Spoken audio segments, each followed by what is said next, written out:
Once you have sent money with RIA, tracking its progress is easy and gives you peace of mind every step of the way. Well, first grab your reference number. This appears right after you complete the transfer and is also sent to you via email or text message. Keep it handy because it's your key to tracking the money. Next, open the RIA app or visit the website and log in to your account.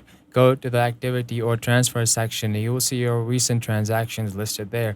Tap or click on the one that you want to track. You will now see your detailed status updates like processing, in transit, or completed, along with timestamps for each stage. If you choose cash pickup, you'll also see the pickup location and an alert when the money is available for the recipient. If something seems delayed or the status isn't updated, just tap help or support in the app and include your reference number so the team can check it on quickly. If you're not logged in, you can still track your transfer using Ria's track a transfer feature on the website. Just enter the reference number and recipient's last name to see live updates. That's it. Tracking your Ria transfer lets you stay informed, reassure your recipient, and be ready when the money arrives.